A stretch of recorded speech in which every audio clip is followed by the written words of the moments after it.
And Komshi, for today's video, ito naman ang aking version ng 500 pesos Noche Buena Challenge. Hello mga kamamshi! Welcome back to my channel. I would like to say thank you to all who supported me. And if you are new to my channel, please don't forget to like, share, and subscribe. And hit the notification bell button to keep you updated. At ayun na nga, dito na ako mamimili ng aking gagamitin para sa 500 Noche Buena Challenge. Total, may pinuntahan kami lang dyan and walking distance lang tong grocery na to. Kaya dito na ako mamimili para hindi na kakain ng pamasahe pa, para tipid na yung pamasahe kasi hindi naman yun kasali doon sa 500. Baka mabawasan pa. Char. So, may mga nakaplano na ako kung ano yung ipe-prepare ko and I see to it na madali lang siyang gawin and na hindi magsasuffer yung, of course, quality at kailangan masarap pa rin yung ating ihahanda na pasok lang sa budget natin. So, inabot lang ng 499.25. So, may sukli pa. At eto na nga, iisa-isahin ko sa inyo kung ano yung mga pinamili natin. Syempre, bumili na ako nitong spaghetti tipid pack na may kasama ng sauce at saka ating fruit cocktail, tuna para sa pansahog, crema asada na 2-in-1, tapos may juice, at saka maliit na cheese, and embutido, pure fruits embutido, o diba, bongga. Tapos, ito, ang Fiesta Ham na star of Noche Buena piece, and naglagay din ako ng mixed vegetable. So, ayan lahat yung pinamili ko, at ito lahat ang gagamitin natin, at papakita ko sa inyo kung paano natin ipipresent ng bonggang-bongga itong ating Noche Buena. At simulan na natin dito sa ating fruit salad using 2 ingredient lang. Ayan, syempre fruit cocktail at saka yung 2-in-1 crema asada natin. So, ito yung pinaka-syrup nitong ating fruit cocktail ay i-separate natin. So, si-set aside natin yan dahil meron tayong paggagamitan yan. So, ito na alam nyo naman to gawin at napakadali, di ba? Sa isang bowl, lagay nyo lang, pagsamasamahin lang yung dalawang ingredients. Syempre, yung fruit cocktail, tapos yung ating crema asada. Ayan. Tapos haluin lang, and then pagka halo, ilalagay na natin sa freezer. Sa freezer ko nilagay para lumamig agad. And hayaan muna natin yan dyan. Sakto naman, magluluto naman tayo ng iba pa natin gagawin. So, ang next na lulutuin natin, syempre, ang spaghetti. Yan. At may bawang sibuyas. So, sabi ng DTI, wag na isama kasi meron naman tayo yan. So, wag na natin isama. So, ito, may tuna flakes lang ako para sa sahog and cheese. So, simulan na natin. Syempre, madali lang naman to. Alam nyo na yan, kabisado nyo na gawin yan, 'di ba? So, sundin nyo lang yung pakete kung hindi kayo maalam pa paano maglaga o magluto ng pasta. So, sundin nyo kung ano nakalagay na instructions sa pakete para maging al dente ang inyong pasta noodle. Tapos, ang ating ginamit na sahog ay tuna in oil. Syempre, kung giniling at hotdog, napakamahal nun. So, ito pa, yung mantika na lang din ng tuna ang pinanggisa ko dito para hindi na tayo gagastos pa para sa mantika.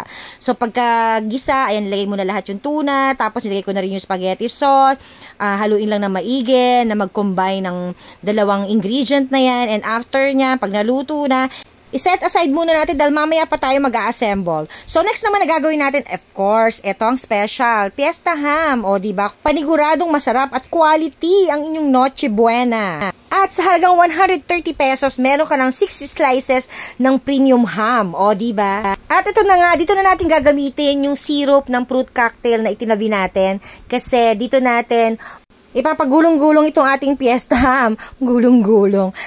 Para yung pineapple juice or yung concentrate ng fruit cocktail, ayan, ano natin dito sa ating slice ham.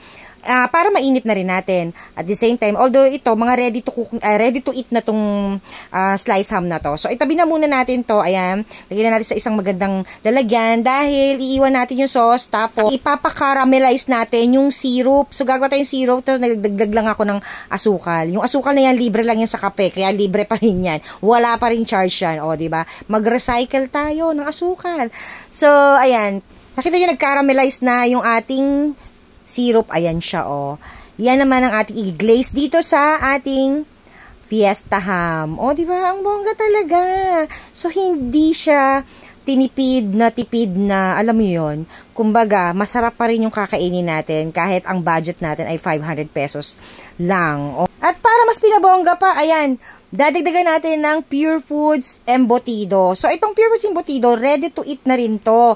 Ngayon, ganito lang ang gagawin kong pag-init sa kanya para hindi na tayo magagamit ng mantika. Siyempre, alam niyo, nakakarga pa yun sa gastos. So, kailangan para-paraan na lang. So, ayan, isi-set aside muna natin yan. And then, next naman na gagawin natin, ito naman ating stir-fry mixed vegetable. Tapos, ito naman, konting-konting mantika lang. As in, ganyan ko lang. Alam mo yung binusa-busa lang. Hindi, joke lang. So, ayun, nakabili din ako ng juice. O, diba, kumpleto? Meron pa tayo yung juice. Napakamura pa. And, titimplahan lang na, syempre, yung tubig tsaka yelo, wala na yan charge, diba? Pero alam nyo, itong juice na to, ang sarap niya talaga. Sana matry nyo rin yung juice na to. Murang-mura siya, 15.75. O, diba? So, ngayon, magpi-plating na tayo. Ang gagawin natin, i-divide natin. So, kaya plating para ma-divide natin equally. O, diba? Sinusukat pa talaga yung spaghetti para ilagay doon sa bawat plate para siguradong lahat merong spaghetti. And, ayan, tagi-isang ham, of course. Lalagyan natin ng ating mixed vegetables sa gilid. Ayan na magpapabongga at magpapakulay ng ating plato. And, of course, yung ating embutido. Lagay tayo ng 3 slices. At ang ating spaghetti sauce. Oh, diba? Tingnan nyo naman ang itsura. Bonggang-bongga. Mukhang ano pa lang, mukhang nakaresto ka na talaga. O, tapos yung cheese natin, and of course, yung ating tuna. O, diba? Anong masasabi nyo dyan?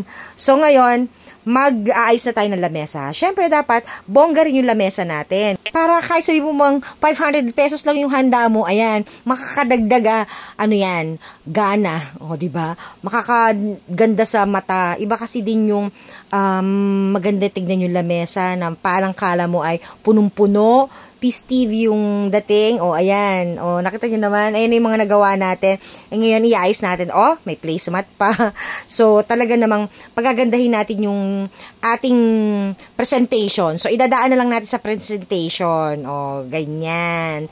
Para mas makakagana. O, lagyan natin ng baso. Kristal na baso. Tapos, maglalagay din tayo ng para sa salad natin. Ito. O, bowl para yan sa ating fruit salad.